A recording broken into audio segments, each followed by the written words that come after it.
Lecture du livre de la sagesse.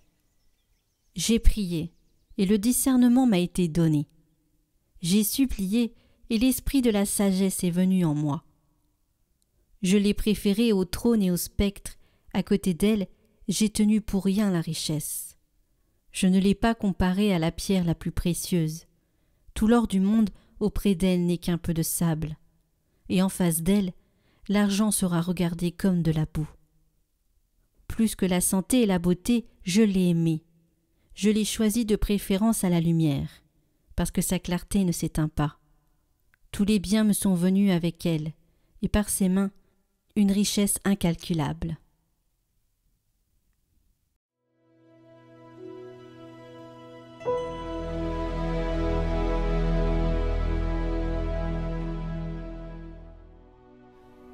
Rassasie-nous de ton amour, Seigneur, nous serons dans la joie.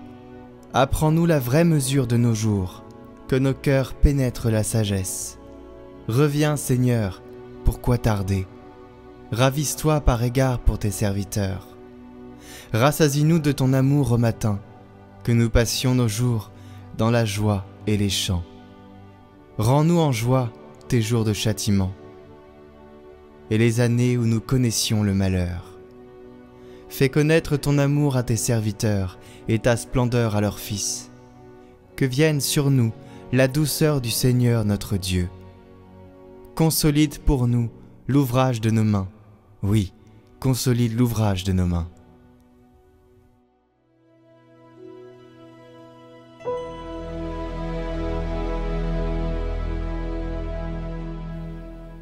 Lecture de la lettre aux Hébreux. Frères, elle est vivante la parole de Dieu, énergétique et plus coupante qu'une épée à deux tranchants. Elle va jusqu'au point de partage de l'âme et de l'esprit, des jointures et des moelles. Elle juge des intentions et des pensées du cœur.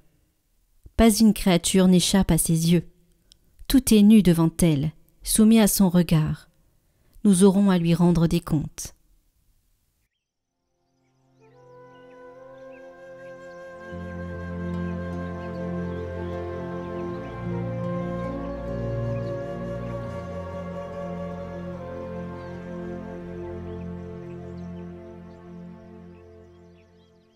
Évangile de Jésus-Christ selon saint Marc. En ce temps-là, Jésus se mettait en route quand un homme accourut, et tombant à ses genoux lui demanda « Bon maître, que dois-je faire pour avoir la vie éternelle en héritage ?» Jésus lui dit « Pourquoi dire que je suis bon? Personne n'est bon sinon Dieu seul. Tu connais les commandements. Ne commets pas de meurtre, ne commets pas d'adultère, ne commets pas de vol, ne porte pas de faux témoignages, ne fais de tort à personne.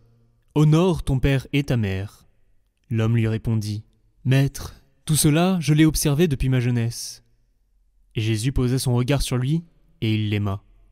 Il lui dit « Une seule chose te manque. Va, vends ce que tu as, et donne-le aux pauvres. Alors tu auras un trésor au ciel. Puis viens, suis-moi. » Mais lui, à ces mots, devint sombre et s'en alla tout triste, car il avait de grands biens. Alors Jésus regarda autour de lui et dit à ses disciples « Comme il sera difficile à ceux qui possèdent des richesses d'entrer dans le royaume de Dieu !» Les disciples étaient stupéfaits de ces paroles. Jésus, reprenant la parole, leur dit « Mes enfants, comme il est difficile d'entrer dans le royaume de Dieu, il est plus facile à un chameau de passer par le trou d'une aiguille qu'à un riche d'entrer dans le royaume de Dieu. » De plus en plus déconcertés, les disciples se demandaient entre eux « Mais alors, qui peut être sauvé ?» Jésus les regarde et dit « Pour les hommes c'est impossible, mais pas pour Dieu, car tout est possible à Dieu. » Pierre se mit à dire à Jésus « Voici que nous avons tout quitté pour te suivre. » Jésus déclara « Amen, je vous le dis, nul n'aura quitté, à cause de moi et de l'Évangile, une maison, des frères, des sœurs, une mère, un père, des enfants ou une terre sans qu'ils reçoivent, en ce temps déjà, le centuple. Maison, frères, sœurs, mères, enfants et terres, avec des persécutions, et dans le monde à venir, la vie éternelle.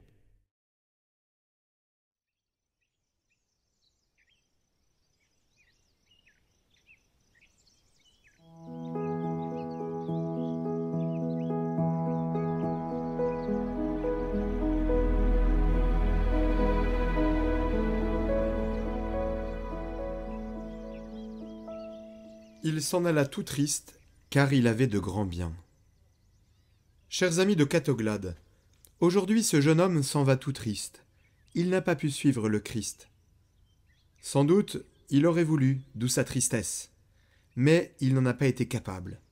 Pourquoi ? C'est parce qu'il est riche. Il peut même tout acheter d'une certaine façon, jusqu'à la vie éternelle. Mais, chers amis, la richesse en soi n'est pas un obstacle. Bien d'autres dans l'Évangile étaient riches et ont suivi le Christ. Pensons à Matthieu, qu'on appelle aussi Lévi, le collecteur d'impôts, celui qui devient apôtre puis évangéliste. Et l'on sait bien que les publicains étaient réputés pour en demander toujours un peu plus à leurs contribuables pour se faire une petite fortune au soleil.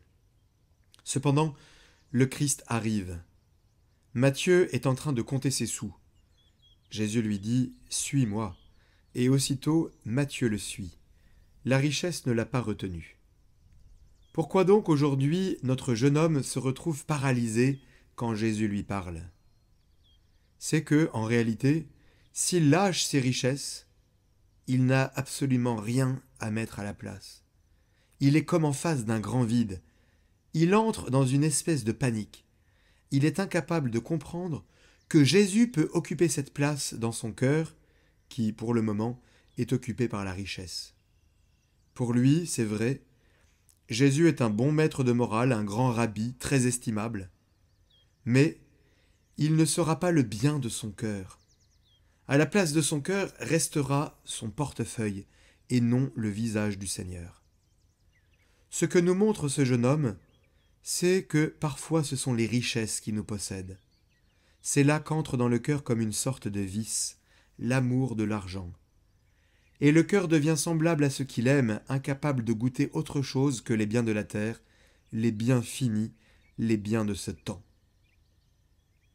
D'une certaine façon, ce jeune homme a perdu, ou n'a jamais eu, le sens de Dieu, en tous les cas jusqu'à aujourd'hui.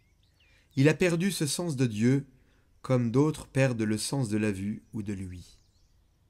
Pour le dire d'une autre façon, ce jeune homme, par son attachement, a tué en lui-même quelque chose d'important, nommé espérance. L'espérance, qui est cette capacité d'être heureux d'un autre bonheur que celui de la terre. Le philosophe Platon nous parle d'un personnage qui, trop attaché au bien de la terre, se transforme en arbre. Il fait pousser ses racines dans le sol et il est incapable d'avancer, de se déplacer. Tel est notre jeune homme aujourd'hui. Il ne fait plus qu'un avec la terre. Chers amis de Catoglade, cela est d'une terrible actualité. Comment tuer l'espérance dans un pays, dans une civilisation ? En y infusant cet amour de l'argent, cet amour de ses aises, en se laissant gagner par l'esprit de consommation. Tel est le cas du vieil Occident, par exemple. Tant de jeunes et d'enfants dans leur chambre, dont la chambre n'est plus assez grande pour contenir tous leurs jouets ou les cadeaux reçus. Tant de choses dont aussitôt on se lasse d'une fois qu'on les a essayées, tant de tristesse aussi. Par contre, quiconque a voyagé un tant soit peu en Afrique, en Asie, en Amérique du Sud, où ne se vit pas seulement la misère, mais aussi une vraie pauvreté pleine de sagesse, quiconque a fait de tels voyages est à jamais marqué par les sourires, notamment ceux des enfants, que jamais ou très rarement on ne retrouvera dans les pays plus riches. Frères et sœurs bien-aimés, la joie de l'Occident agonise sous sa richesse. Et ceux qui habitent en Occident sont tous les fils de cette civilisation. Il faudra donc la récupérer, cette joie de l'espérance, cette capacité de nous réjouir d'un bonheur de l'autre monde, d'un bonheur qui vient de Dieu, d'un bonheur qui ne plonge pas ses racines dans le visible et l'immédiat. Et c'est pour cela, il faut accepter qu'il y ait un espace, parfois un peu désagréable, voire douloureux, mais nécessaire, entre nos désirs et leur satisfaction. Un espace qui permette que se développe en nous une vraie spiritualité. Il faut entrer dans un esprit de détachement. Il faut avoir le courage de regarder en nous cette pente à posséder, à jouir de l'immédiat, le courage de différer, peut-être tel achat superflu, de se séparer aussi de ce qui n'est pas utile, vivre d'une certaine sobriété, parfois avec notre état de vie. Lorsque j'étais enfant, à Noël, souvent mes parents me proposaient de donner à une association un jouet, ou en tout cas tel ou tel bien que j'aimais particulièrement, pour les enfants qui n'avaient rien à Noël. Ces petits exercices de libération du cœur, ne les réservons pas seulement aux enfants. Regardons les placards de nos maisons, ce qui n'est pas indispensable, et allégeons-nous. Pensons aussi à la course en avant pour les moyens de communication, et mettons un point d'arrêt à un processus que nous ne maîtrisons pas. La fièvre consumériste qui se déguise toujours de 1001 prétextes. Oui, chers amis de Catoglade, la joie est à ce prix, la joie profonde, la joie qui transfigure.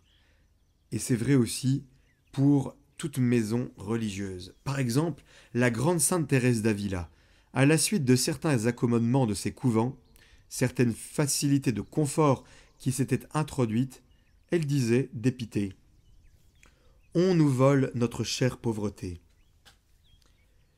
Et on pourrait rajouter, « On nous vole là notre joie. » Chers amis de Catoglade, le détachement ne suffit pas. Parce que nous n'avons pas simplement à être des ascètes austères, pleins de leur détachement. Ce serait une façon d'être riche, non plus de notre richesse, mais de notre détachement. Non, c'est la présence de la vie éternelle au cœur de nos vies, c'est-à-dire la grâce qui détache notre cœur et qui le tourne vers Dieu, ce que nomme sagesse et intelligence la première lecture. Voilà pourquoi il nous faut supplier ce don de la sagesse. Oui, qu'elle nous soit donnée cette sagesse comme Salomon l'a fait. J'ai prié et l'intelligence m'a été donnée, intelligence qui nous donne de voir immédiatement toute chose dans une perspective d'éternité. Cet esprit de sagesse, cette grâce, c'est Dieu qui s'introduit dans notre cœur, c'est Dieu qui devient notre bien le plus intime. Alors de ce bien infini, bien sûr, tout est remis à sa place. À côté d'elle, j'ai tenu pour rien la sagesse. À côté d'elle, tout l'or du monde n'est qu'un peu de sable. Frères et sœurs bien-aimés, voilà quel est l'effet de la grâce en nous. Voilà pourquoi il nous faut supplier qu'elle nous soit donnée. Voilà ce qui nous permet de nous réjouir de Dieu. C'est la prière. Elle nous permettra de retrouver la saveur de Dieu. Par la prière, nous entrons dans son monde et nous sommes comblés comme par anticipation des joies qu'un jour nous goûterons dans le ciel, dans l'éternité bienheureuse. Pensez au ciel, cela libère notre cœur. Une dernière chose, nous avons besoin de quelqu'un qui nous aide à nous détacher, qui nous aide à déterminer ce qui nous encombre. Telle possession te paralyse, et bien sûr cela peut être aussi autre chose que des biens matériels, tel désir d'avoir toujours raison, telle volonté de briller, tel plaisir auquel tu renonces difficilement et qui te freine. Tout cela t'empêche de suivre le Christ. Il nous faut donc un regard bon et lucide qui se pose sur nous pour faire le ménage en nous-mêmes. C'est le regard même de Jésus sur le jeune homme riche. Il le regarde, il l'aime, et en même temps il lui dit « Une seule chose te manque ». Il a saisi tout de suite son défaut. Alors oui, chers amis de Catoglade, laissons donc ce regard de Jésus se poser sur nous. Et comment le fait-il ? Il le fait par sa parole, celle qui est vivante, énergique, coupante, comme le dit la deuxième lecture.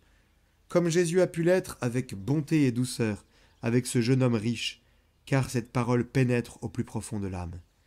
Et Jésus sait ce qu'il y a dans l'homme. Chers amis de Catoglade, cette parole est le grand instrument de discernement. C'est elle qui nous lie, qui nous déchiffre, comme on déchiffre parfois un parchemin difficile, parce que notre cœur est compliqué et malade. Elle est, la parole, cette grande force de purification. Vous êtes purs, dit Jésus, grâce à la parole que je vous ai dite. Chers amis de Catoglade, fréquentons-la assidûment. Ayons l'habitude, chaque jour, de retenir ne serait-ce que quelques mots. Ils nous habiteront, ils nous donneront quelque chose de l'autre monde et qui nous détachera de la terre. Cette parole nous montrera là où nous devons céder et elle nous consacrera à Dieu. Alors, oui, nous deviendrons son bien, la vie éternelle finira par nous posséder et nous envahir. Demandons tout cela en ce mois du rosaire à la Sainte Vierge, la Vierge Marie, notre Mère, la toute sainte, la toute pure, la toute belle. Amen. Très bon dimanche, chers amis de Catoglade.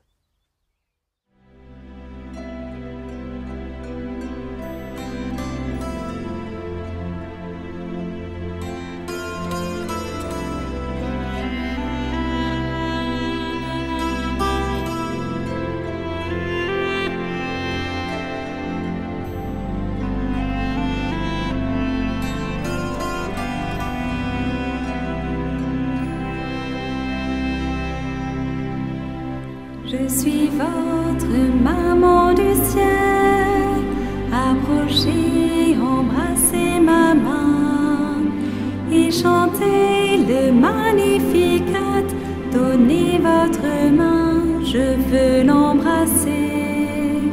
Et chantez le Magnificat, donnez votre main, je veux l'embrasser.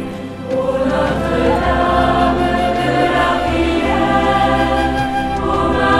apprends-nous à prier, ô belle dame dont vos sourires nous invitent aujourd'hui à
Prions pour toutes les intentions déposées en commentaire cette semaine.